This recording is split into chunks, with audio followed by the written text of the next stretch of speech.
Workshop યોજાઈ યંત્ર વિના હસ્તનિર્મિત કળાનો 40થી વધુ લોકોએ અનુભવ લીધો। કચ્છના ઐતિહાસિક ભુજ શહેર સ્થિત મ્યુઝિયમ ખાતે પરંપરાગત માટીકામની લુપ્ત થતી કળાને પ્રોત્સાહન આપવા માટે દાની માટી પોટરી વર્કશોપનું ભવ્ય આયોજન કરવામાં આવ્યું હતું। આ વિશેષ કાર્યશાળામાં કચ્છની સ્થાનિક માટીનો ઉપયોગ કરીને કોઈપણ યંત્રની મદદ વિના કેવળ હસ્તકળા દ્વારા વિવિધ આકૃતિઓ કંડારવાનો અનોખો પ્રયોગ હાથ ધરવામાં આવ્યો હતો। આયોજનનો મુખ્ય હેતુ નવી પેઢીને માટી સાથે જોડીને પ્રાચીન સંસ્કૃતિ અને હસ્તકલાથી અવગત કરાવવાનો હતો। આ કાર્યશાળામાં શહેરના વિવિધ વિસ્તારોમાંથી 40થી વધુ કલાપ્રેમીઓ ઉત્સાહપૂર્વક ભાગ લીધો હતો।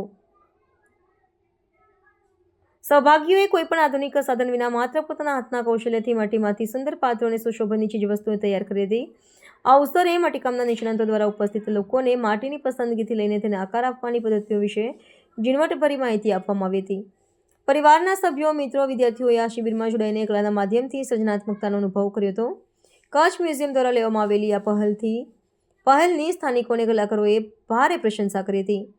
આ પ્રકારના આયોજનોથી સ્થાનિક કુટીર ઉદ્યોગ અને પરંપરાગત કારીગરોને નવું બળ મળશે તેમ માનવામાં આવે છે। મ્યુઝિયમ સત્તાવાળાના જણાવ્યા અનુસાર ભવિષ્યમાં પણ આવી વર્કશોપ દ્વારા કચ્છની લોકકળા અને હસ્તકલાને વૈશ્વિક ફલક પર જીવંત રાખવાના પ્રયાસો ચાલુ રાખવામાં આવશે।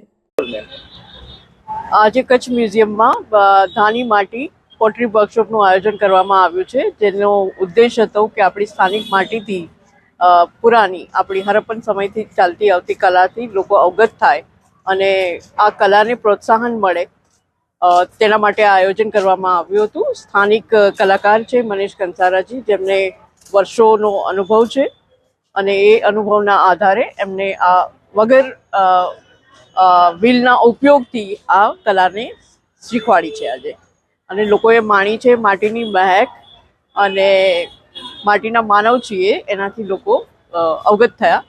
That was the purpose.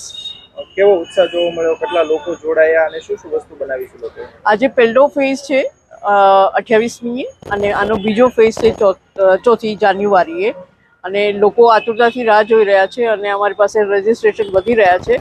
કદાચ અમારે 2 બેચમાં કરવી પડે કારણ કે મારી પાસે વ્યવસ્થા એટલી નથી, તો કદાચ 2 ફેઝમાં અમે કરીશું। લોકો ખૂબ એન્જોય કરી રહ્યા છે અને મ્યુઝિયમથી જે આયોજિત થાય છે વર્કશોપ એના માટે ઇન્ટરેસ્ટ બતાવી રહ્યા છે કે અમને આવા વર્કશોપમાં અચૂક આવવું છે।